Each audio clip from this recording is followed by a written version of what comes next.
महिमा महिमा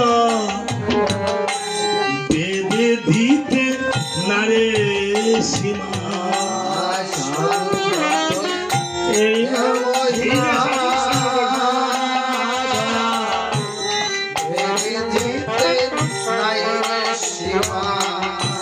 साधुर संगे ए महिमा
আমি তোকে উদ্ধার করতে এসেছি। তুমি এই স্থানে বসে বসে রাম রাম জপনা করো।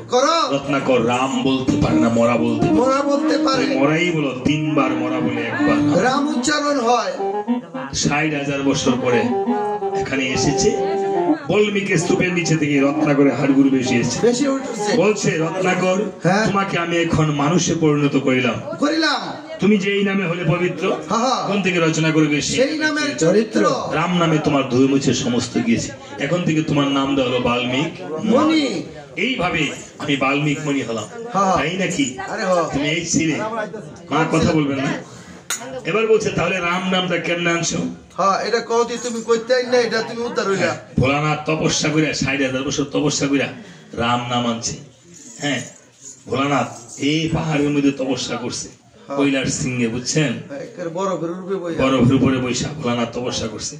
ভগবান শ্রীকৃষ্ণে কোন মন্ত্রে দীক্ষিত হয়েছে জানেন? ভগবান শ্রীকৃষ্ণের দীক্ষাগুরু শিক্ষাগুরু দুইজনে আছে। ভগবান শ্রীকৃষ্ণের শিক্ষাগুরুকে দীক্ষাগুরুর নাম বলে দিলাম। দীক্ষাগুরুর নাম উপমন্য ঋষি। এবার শিক্ষাগুরুকে এবং কোথায় নিছে, কার কাছে নিছে, কি মন্ত্রে শিক্ষা নিছে আর কি মন্ত্রে দীক্ষা নিছে জেনে নিবেন গুরুর কাছে। যাক, এই বলে তখন বলছে ঠিক আছে, তাহলে তুমিও তো কম ছিলে না, তুমিও তো খুব বেড়া মানুষ ছিল, তাড়াতাড়ি যাইওগা। অমনি বাল্মীক মণিকে যখন চলেছে, বাল্মীক মণি ভাবে মনে মন, আমার তো সীতার কুটিরে গিয়ে পিতা পুত্রের করতে হবে মিলন। সীতার কুটিরে গিয়ে সীতার যে রয়েছে যুগল নন্দন, এই নন্দন দুটো আমি ভিক্ষা চাইবো এখন। সীতার কুটিরে গিয়ে উপনীত হয়ে বলছে, মা মাগো ভিক্ষাং দেই গো মা, ভিক্ষাং দেই। সীতা দেবী বলছে, পিতা আমি অন্ধ কুটিরে তোমাকে কি ভিক্ষা দেব পিতা? ভগো কি ভিক্ষা দেব তোমার? ও হে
অযোধ্যাতে তখন যদি একবার যেতে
লাগা খুললে বাজবো লাগা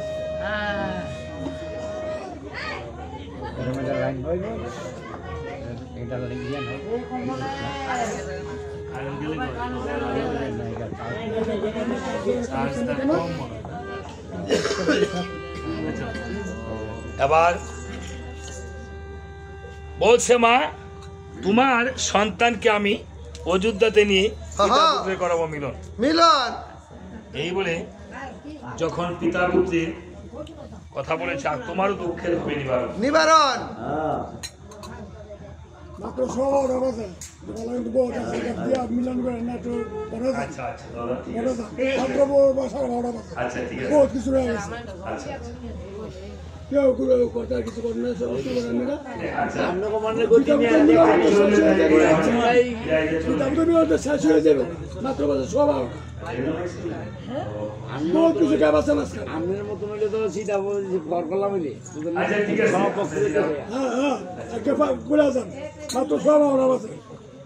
এবার আপনারা দাদা যতক্ষণ আছেন আমি থাকতে চেষ্টা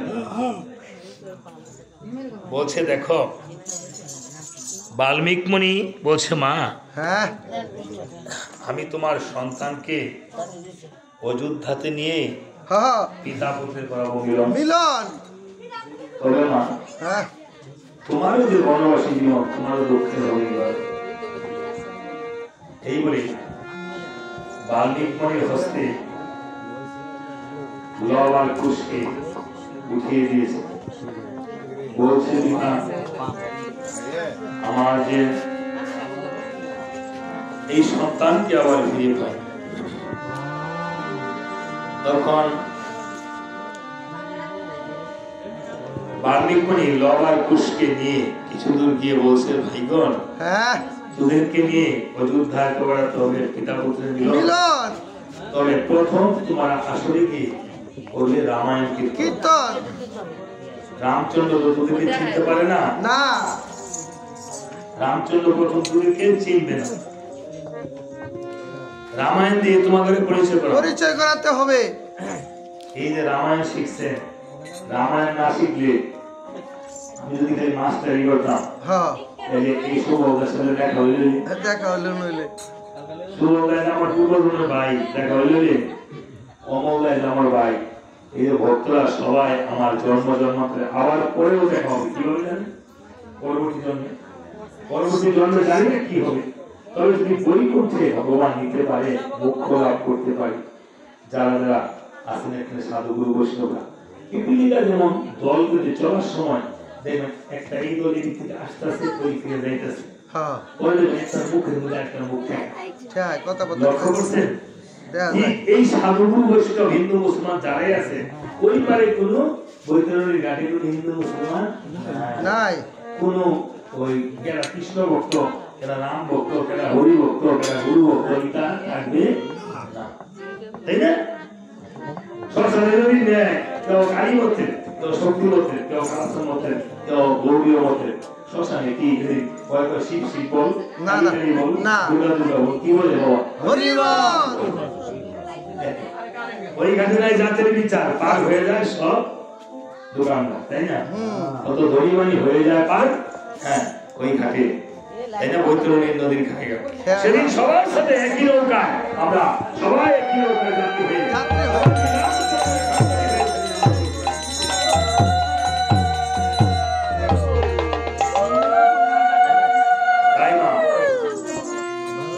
বলছে লক্ষুষ, হ্যাঁ তোদেরকে আমি রামায়ণ শিখেছি, তোরা প্রথম গিয়া রামায়ণ করবি, পরে আমি যা করার পিতা পুত্রে মিলন করামু, আগে তো পিতা পুত্রে যুদ্ধ করাইছি, বলছে তোরা না রামায়ণ শিখছস কেমন? হ্যাঁ এটা একটা গাই এখন আছে দি মাসতে মাস মাসতে আবার মা কথা বলতে দূরে গিয়ে উঠে বলে কারো বেশি সমস্যা হলে এখান থেকে একটু ঘটের জল চেয়ে নিয়ে মা চলে যাবেন, যদি বাড়িতে কোনো সমস্যা কথা বলবেন না মা, নামা পরাত হয়।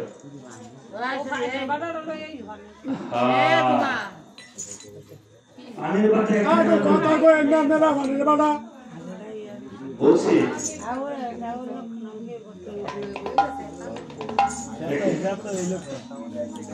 এবার এই একটু রামায়ণ করছে, হ্যাঁ রামায়ণ করছে, তোরা শুনি তোরা কেমন গলাটা ঠিক আছে নাকি? আমি ইচ্ছা মতো বিনা বাজায় মা কথা বলবে না, মা ইচ্ছা মতো বিনা বাজায় রামায়ণ করছে, বলছে ভাই রে, বলছে ভাই তোরা এত সুন্দর রামায়ণ শিখেছিস, আগে তো জানতাম না রে, তাহলে তো তগরে দিয়ে সব কীর্তন করাইলাম বলে। হ্যাঁ তবে রে ভাই, হ্যাঁ এই কি বলি বুঝছে শ্রীগুরু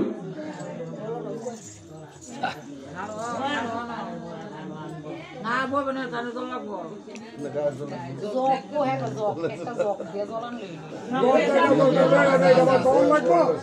জক আছে এই যা জক না এ আনি আনি ধন্যবাদ ভগবান আপনাকে এ পানের পাটা মঙ্গল করুন। তখন তবে রামায়ণ শুনলে তো দক্ষিণা দিতে হয়, হ্যাঁ আমার কাছে কোনো ধনরত্ন নাই রে ভাই, আমি তোদেরকে কি করে দেব, তবে এই জীবনে যত পুণ্য করেছিলাম আমি, মা আপনাদেরকে পায়ে ধরে বলছি মা কথা বলবেন না, আপনারা একজনের রিঅ্যাকশন দেন, বারবার কইতেছে কথা কই না শুনেন না,